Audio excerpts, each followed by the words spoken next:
just been for a nice long walk, and I've been talking with everyone and wanting to kind of get across the last few messages that I missed out yesterday. So we finished off with the Haka, which resembles connection back to Indigenous culture and trying to bring forward their values into everyday life, because they, at the end of the day, understand connection to the environment, and that's kind of where our cultural transformation is lacking.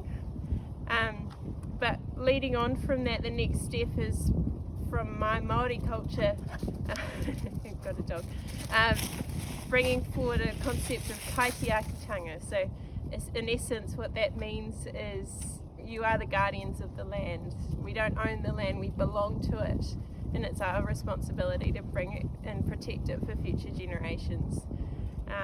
I try and practice that every day, and I am trying to make it known, even if you don't use the word kaitiakitanga, we are all kaitiaki. You and the land trusts are kaitiaki, and you need to keep remembering that when you feel overwhelmed and you feel like the challenges in front of you are too great, because at the end of the day this is what we're doing it for.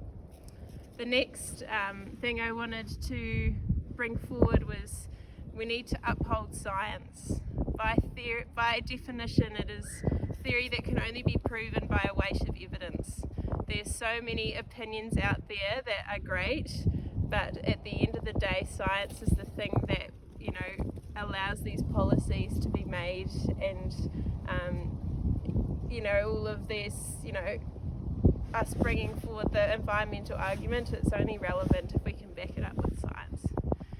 The next one I wanted to suggest is the importance of empowering our youth and educating them, getting them out into your land trusts as soon as possible, developing relationships with schools, showing them, giving them a baseline of what the environment is like today, so they can see the changes that are happening in 1, 2, 3, 10 years time, which that is the only way really to make climate change visual, is getting people out there, developing that emotional connection, and all the more relevant with children that are malleable and keen and passionate to bring forward the environmental argument. In New Zealand, the school strike for climate has really lifted off again, and I encourage you to try and get that going here as well. Empowering those children to take a stand, because they've got very important voices, and they're the ones that are going to have to deal with what we're leaving them in 50 to 100 years. The next one I wanted to bring forward is to nurture our wild spaces. We've all heard about the 30 by 30 target, where we want to protect 30% of our land and 30% of our oceans by the year 2030. Currently we're only sitting at about 17% of our land protected and only 11% of our oceans. That's not good enough.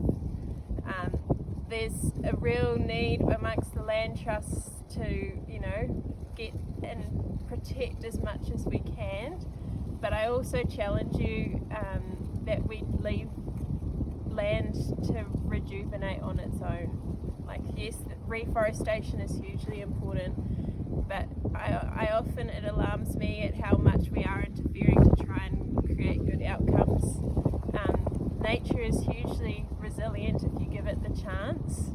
So we, it's a balance. It's a balance. We need to be going and pulling weeds and getting rid of the invasives, but we, also need to give her a chance to rebalance herself.